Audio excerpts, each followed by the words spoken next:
അട്ടപ്പാടി മധു ആൾക്കൂട്ട കൊലപാതകത്തിൽ പ്രതികളുടെ ശിക്ഷ വർദ്ധിപ്പിച്ചിരിക്കുകയാണ് ഹൈക്കോടതി. 12 പ്രതികളുടെ ശിക്ഷ ജീവപര്യന്തമാക്കി ഉയർത്തിയിരിക്കുന്നു. 50,000 രൂപ പിഴയും വിധിച്ചു. നേരത്തെ വിചാരണ കോടതി 7 വർഷത്തേക്കായിരുന്നു ശിക്ഷിച്ചിരുന്നത്. 16-ാം പ്രതിക്കുണ്ടായിരുന്ന 3 മാസത്തെ തടവ് 1 വർഷമാക്കി. 1-ാം പ്രതിയായ ഹുസൈനെ വെറുതെ വിട്ടതിനെതിരെ സുപ്രീം കോടതിയിൽ അപ്പീൽ നൽകാനാണ് കുടുംബത്തിന്റെ തീരുമാനം. മിക്കവാറും എല്ലാ ഓവേർട്ട് ആക്ട് പ്രൂവ് ചെയ്യുന്ന മിക്കവാറും ഏതാണ്ട് 32ഓളം പ്രോസിക്യൂഷൻ വിറ്റ്നസസ് ഈ മാർജിനൈസ്ഡ് കമ്മ്യൂണിറ്റിപ്പെട്ടതായിരുന്നു അട്ടപ്പാടി. അത് ഈ പ്രതികളുടെ സ്വാധീനം കൊണ്ടും ഭീഷണിപ്പെടുത്തലിലൂടെയാണ് ഈ പ്രോസിക്യൂഷൻ വിറ്റ്നസ് എല്ലാം ഹോസ്റ്റൈലായി മാറി.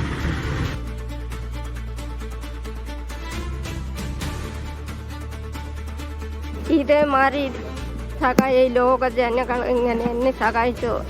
അതുകൊണ്ടാണ് അങ്ങനെ ഇത്ര ആയത്. എല്ലാത്തിനെ ഒറ്റയ്ക്ക് എന്നുകൊണ്ട് സാധിക്കില്ല.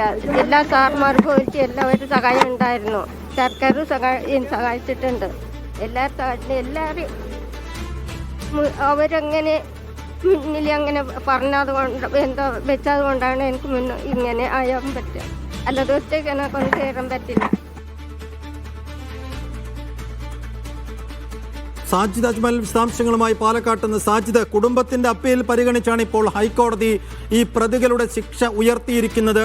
7 വർഷമായിരുന്നു വിചാരണ കോടതി ശിക്ഷ വിധിച്ചതെങ്കിൽ അത് ജീവപര്യന്തമാക്കി ഉയർത്തുന്നു ഹൈക്കോടതി. എന്ന് വെച്ചാൽ അങ്ങേയറ്റം ആ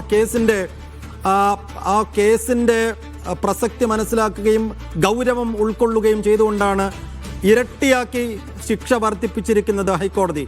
അപ്പോൾ ഈ പുതിയ ശിക്ഷാവധിയിൽ കുടുംബം തൃപ്തരാണ്. എന്തുകൊണ്ടാണ് ഈ 1-ാം പ്രതി ഹുസൈനെ വെറുതെ വിട്ടത്?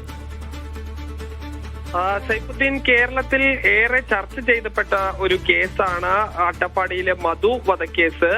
ഈ 2018 ഈ സംഭവം നടക്കുന്നത് മധു വനത്തിലുള്ള മധുവിനെ അവിടെ നിന്ന് മോഷണക്കുറ്റം ആരോപിച്ച് മർദ്ദിച്ച് മുക്കാലി ജംഗ്ഷനിൽ കൊണ്ടുവന്ന് മർദ്ദിച്ചു എന്നുള്ളതാണ് ഇതിൽ സംഭവിച്ചിരിക്കുന്നത്. പിന്നീട് പോലീസിന്റെ ജീപ്പിൽ വെച്ചാണ് മധു മരിക്കുന്നത്.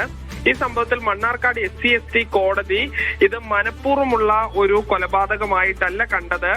ഒരു സംഘം ആളുകൾ സംഘം ചേർന്ന് മർദ്ദിച്ചു എന്ന നിലയ്ക്ക് കാണുകയും 7 വർഷം കഠിന തടവും 1 ലക്ഷം രൂപ പിഴയുമാണ് ചുമത്തിയിരുന്നത്.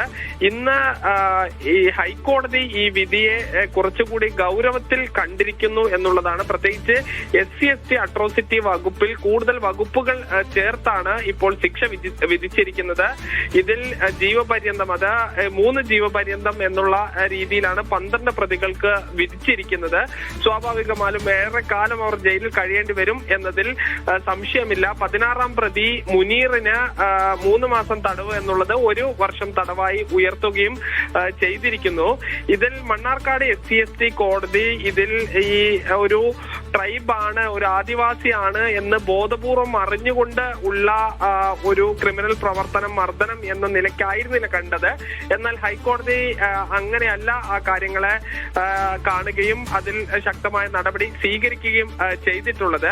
അതോടൊപ്പം 1-ാം പ്രതി ഹുസൈന്റെ കാര്യത്തിൽ ഹുസൈൻ CCTV ദൃശ്യങ്ങളും സാക്ഷിമൊഴികളുമായിരുന്നു ഈ കേസിന്റെ പ്രധാന തെളിവുകളായി വന്നത്. മുക്കാലി ജംഗ്ഷനിലുള്ള ഒരു ബേക്കറിയിലുള്ള CCTV ദൃശ്യങ്ങളിൽ ഹുസൈൻ ആൾക്കൂട്ടത്തിൽ ഉണ്ടെങ്കിലും ഹുസൈൻ മർദ്ദിച്ചു എന്നുള്ളത് ഈ പ്രോസിക്യൂഷന് തെളിയാൻ കഴിയാത്തത് കൊണ്ടാണ് ഹുസൈനെ വെറുതെ വിടുന്നത് എന്നുള്ളതാണ് കോടതി നിരീക്ഷിച്ചിരിക്കുന്നത്. എന്നാലും വിധിപ്പകർപ്പ് ലഭിച്ചാലേ കൂടുതൽ കാര്യങ്ങളിൽ ഒരു വ്യക്തത വരികയുള്ളൂ. ഈ കുടുംബവും അതോടൊപ്പം തന്നെ സംസ്ഥാന സർക്കാരും നൽകിയ ഈ ഹർജികൾ പരിഗണിച്ചുകൊണ്ടാണ് ഇപ്പോൾ ഇങ്ങനെ ഒരു തീരുമാനത്തിലേക്ക് എത്തിയിരിക്കുന്നത്.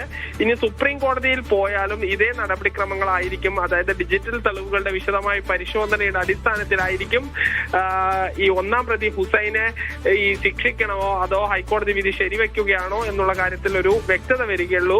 അതോടൊപ്പം 4-ാം പ്രതി 11-ാം പ്രതികളെ നേരത്തെ വിചാരണ കോടതി വെറുതെ വിടുകയും ചെയ്തിരുന്നു.